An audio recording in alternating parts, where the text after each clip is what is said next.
Ayan. Welcome to Crime Stories PH. Magandang araw sa lahat. Please like, share, and subscribe at pakiclick na rin ang notification bell para sa mga future updates. Crime Stories PH Episode 6, Naaagnas na Batang Babae. Isang bata sa Busos, Bulacan ang natagpuan ng mga residente at mga pulis na naaagnas na. Kaya naman, hindi na ito makilala pa. Ang tanging nagpapatunay na lang ng pagkakakilanlan nito ay ang suot nitong kwintas at ang tela na gumagapos sa mga kamay nito. Noong October 15, 2023 naman ng umaga, nagpunta ang isang matandang babae sa anak nito para hanapin ang apo na nagangalang Sheila May, 13 anyos. Base dito ay umaga pa lang nang napansin niyang wala doon ang apo. Kaya naman, bumisita siya sa anak upang alamin kung nandun ba ang batang si Sheila May. Nang malaman ng ina ng bata na wala ang anak, ay nagpatulong ito sa isa pang anak na hanapin siya. Hanggang inabot na ng gabi ay hindi pa rin nila makita si Sheila May. Dumating na rin ang ama ng bata at sumama ito sa paghahanap. Tumulong na rin ang kanilang mga kapitbahay. Kinabukasan mula ng araw na nawala ang batang si Sheila May, ay nagtungo sa pulisya ang nag-aalalang pamilya at inireport ng mga ito ang kanyang pagkawala. Dahil dito ay agaran namang umaksyon ng mga pulis upang hanapin ang nawawalang bata. Isa sa malapit sa lugar na napagtanungan ng mga pulis ay may isang lalaking nagtatrabaho sa nakatayong junk shop sa lugar. Ayon dito ay hindi niya nakita o nakikilala ang batang ipinapakita nila sa larawan. Dahil dito ay nag-ikot-ikot pa sila sa lugar na maaari nilang mapagtanungan. Ilan sa mga testigo na nakakita sa batang nasa larawan ay papunta daw ito sa irigasyon. At humukaw din sa pansin nila ang kasama nitong lalaki. Ang lalaking kasama nito ay kinikilalang isang mangangalakal sa lugar. At ang pagkakakilanlan nito ay ang tattoo sa kanyang binti. Dahil sa salaysay ng mga testigo, ay agaran naman nilang binalikan ang lalaking nasa junk shop. Dinidinay nito na may kinalaman siya dahil daw umalis siya ng araw na iyon. Pero sumama siya sa mga pulis sa paghahanap.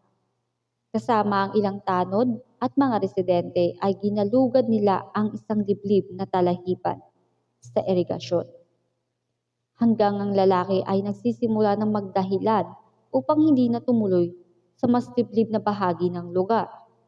Dahil sa mga alibay nito, ay mas kinutuban sila na malapit na sila sa kinaroroonan ng hinahanap nilang si Sheila May. Sa pagpapatuloy nila ng paghahalughog ay ilan sa mga naroon ay nakapukaw ng pansin sa isang bagay na hinihinalang tao.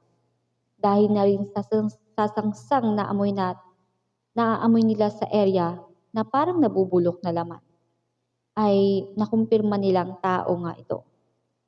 Isang batang babae ang bangkay na hindi na makilala dahil sa naaagnas na ito at bloated na. Hubot-hubad din ang biktima. Ang tanging pagkakakilanlan na lang nito ay ang suot nitong kwintas at ang telang gumagapos sa mga kamay nito.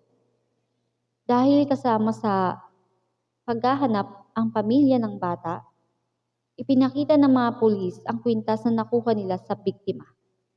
Hindi mawari ng pamilya ang mararamdaman ng oras na iyon dahil kinukumpirma nila na kay Sheila May ang kwintas na nakuha. Lalong nanlumo ang pamilya nang mabuklat nila ang telang nakatali sa kamay ng biktima. Ayon sa kanila ay sa batang si Sheila May ang damit na iyon. Ayon sa autopsy report ay hiwa sa leeg ang sanhi ng pagkamatay nito.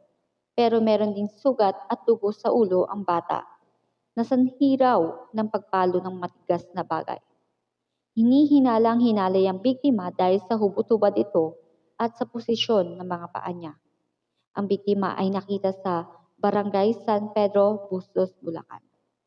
Nang dahil sa mga testigo na huling nakasama ng bata ang lalaking mangangalakal, ay kinilala siyang bilang prime suspect sa pagpatay sa bata.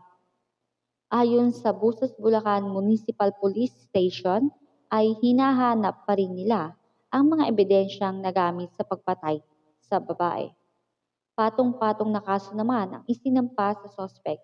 Kinasuhan siya ng rape with homicide, pero dahil hindi pa lumalabas ang resulta ng medical test nito, ay initial kidnapping with murder ang naisampa sa suspect.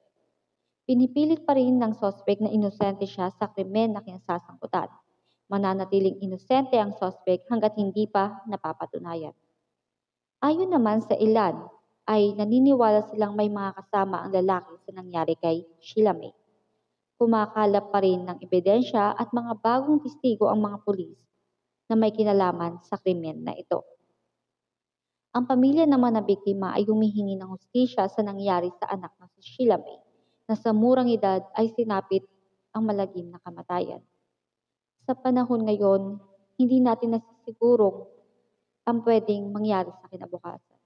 Doble ingat ang kailangan, lalo na sa mga mahal natin sa buhay. Kung tinapos mo ang video na ito ay maraming salamat. Ito nga pala ang Crime Stories PH. Sana ay patuloy niyo pa rin suportahan ang channel na ito. Maraming salamat at magandang araw at ingat sa ating lahat.